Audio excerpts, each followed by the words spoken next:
y'all, APT Jamie here, and today we're going to work on our hashtag TAE20, which is Twitter Art Exhibit 20, representing 2020, y'all, because that's the year. And it is a charity foundation based off of Twitter. And they have different charities that they donate the proceeds to every year. And this year, let me check my notes. Bear with me. This year it is for Horry County Disabilities and Special Needs, and the exhibit will be at the William H. Miller Studios and Fine Art in Myrtle Beach, South Carolina. There's a link below to the twitterartexhibit.org, and also I have a playlist of prior art I have done for these exhibits that have been in various countries.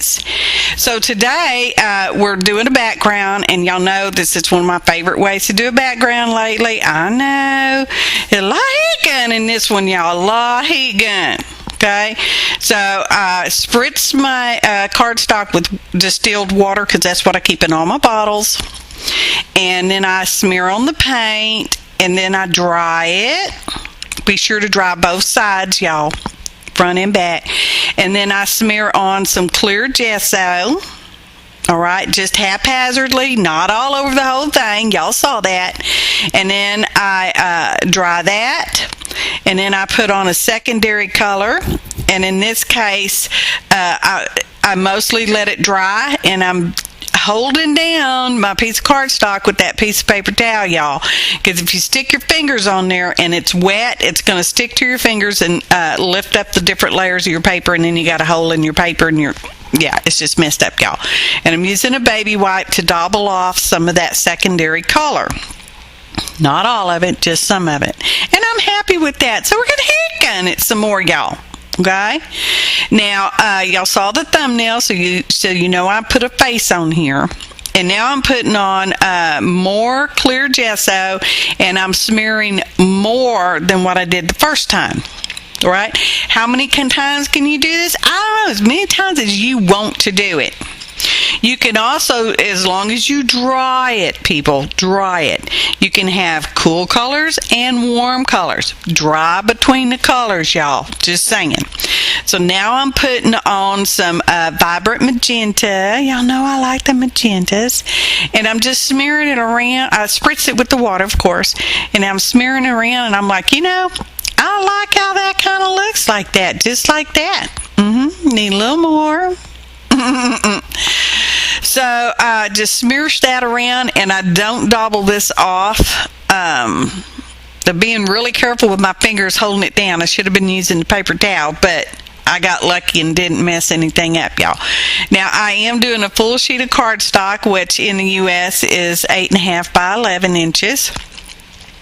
And the postcard size is very specific, so if y'all do this, you want to make sure you pay attention to that postcard size, because this is European size, not necessarily American size postcards, y'all. Just saying. Now I'm putting on matte medium because I like it and I want to keep it like it is. Okay, so I'm putting on matte medium, and I'm going to dry that. And because I had so much matte medium left in my brush, once I got that dry, I smeared on the rest of it and dried it again. Now, I for once went and copied this background, scanned it into the computer because I likes it a lot, but I want to do more. So I got a script stamped and some archival black ink, and just smearing that around there loosely, whatever, ever which way direction, because y'all know I'm an ever which way direction kind of girl. Heat gun some more, whole lot of heat gun, y'all. And then I decided, well, let's put some white splatters on there with this here Hampton Arts ink. Now, I'm not familiar with this ink. It is a new purchase, and yes, of course I used a coupon. It wasn't on clearance. And I'm using that stamp that I have no name of. It's an IDK stamp, y'all, meaning I don't know. Oh, there's a list of ingredients in the description box below, except for that stamp, because I don't know what that stamp, who made that acrylic stamp there, y'all. And I'm smooshing that all around on there, and still doing it. Now remember, this is going to be a postcard, so I'm going to have to pick out an area that I like the best, and then I'll trim that out. So I trimmed it out. I pre-drew me a little face over there on a notepad, and I'm like, yeah, I like that one. That's the one we're going to do. So now I'm just using some white gesso on my fancy little palette over there, and I am using really carpy old paintbrushes, y'all. And this whole segment, this whole face took me like an hour. It was like 52 minutes and some odd seconds. So we're just going to call it an hour, y'all. And I want to keep the background, but I don't want to keep the background. It's kind of one of those things, you know. And I drew it on there with Derwent black watercolor pencil. That's why it's kind of smooshing and melting into there like I like. And as you can see, off and on, I'm using my finger to smoosh it out because I'm trying to get somewhat of a smoothish sort of thing. It's hard to explain, y'all. And I'm just going back and forth between adding and subtracting, and I have the same paper towel in my hand, y'all, and I'm dipping it in my bucket of water over there, which is just regular tap water in the bucket, because you know it just comes and goes daily out there. But what's in my spray bottles and my water brush pen and all that is distilled water, because it helps stop mold from growing. So as you can see, I got a little too much smooshed off her cheek there, and it just stays heat gun, y'all. I do heat gun from time to time on this. I did not cut any of this portion out. It sped up like between 7 and 8 times fast, y'all, because it was an hour. All right, yeah. I didn't realize it because I totally lost time, because I was just having so much fun. And yes, she's sort of abstract as face kind of thing, because that's the way she wanted to be.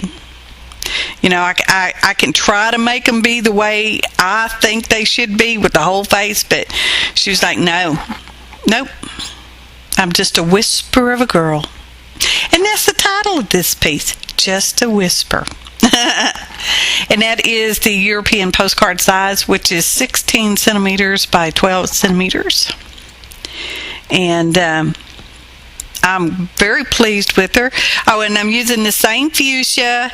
I have the green over there. I haven't used it yet. I've also have espresso brown and a black, and at some point I get out an actual white paint and a dark blue, because I try to delineate around her eye there in the eyelash area. And I know it just is going real fast, and you can slow it down probably if you want to. I'll sound more funnier than normal, but you know, this is more funnier than normal. And we just keep doing this for the next hour. No, not really. I got it, this whole video. I don't know how long the background took. They're actually pretty quick, because you smear it on there for the background in this, the way I did this one. You smear it on there, you dry it, you do some more, you know, so that probably didn't take more than 30 minutes on the background in total, probably, y'all. And you want to make sure it is dry between stages, y'all. Just saying. That's important. Dry the front and the back of your work. Try to keep your surface clean too, also, by the way. I finished her off with 2 different Liquitex varnishes. I used satin on the face, and then I used a gloss on the background. Does it make a difference? I'm not sure if it really made that much of a difference, y'all.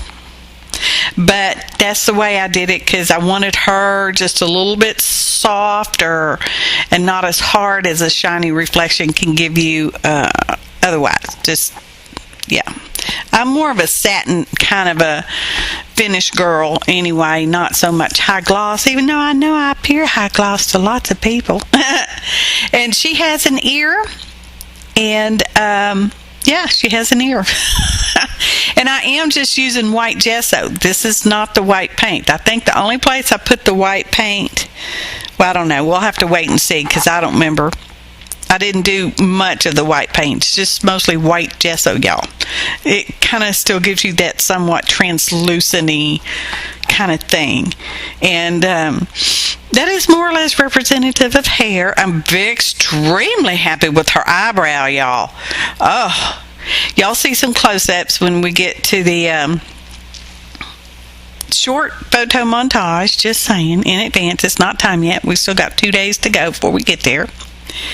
And I'm just kind of pushing and pulling with the dark and the light and the line on there, that I don't want it to be too much of a straight line, but I want it to be a line. Sometimes it's hard to explain how the intuitiveness part works. Oh, here comes some of that blue, this same blue we used, and I'm putting it in her eye. And I'm like, no, I didn't like how that looked. Let's put some green on it. And I'm like, oh, okay, well, let's put some more blue on it. And I am using a really fine liner brush, and that is a good brush.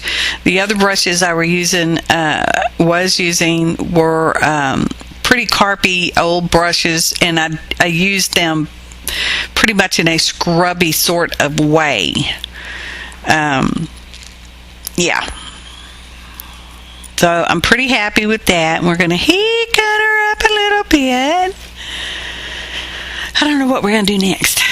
I don't know if I show you the varnishing part. Oh, this is where I think I'm using the dark blue to kind of go around her eye. Molly. This Molly, I don't know what's up with her lately. So we put a pupil on there, and we're going to heat gun that pretty good. And this is just on cardstock, so I printed out because there's certain information they want on the back, and I got that printed out. I don't show you where I glue that on, but I do glue it on at some point. I'm going around the edge with fuchsia archival ink, and it's just going to bring out some more of that fuchsia.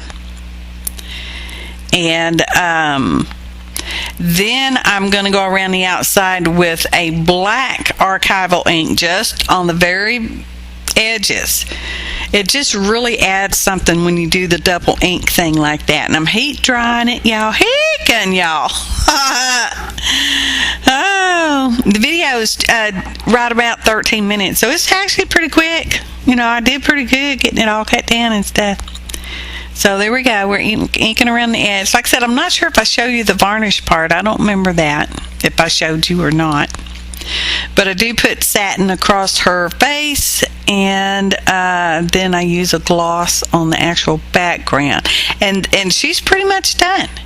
Now, the gloss varnish did lift some of the fuchsia ink, but not enough to make a difference. Oh, photo montage! I appreciate each and every one of you, your kind comments, your likes, your subscriptions, your shares. And please support Twitter Art Exhibit, y'all. Thanks for watching, and happy arting, y'all!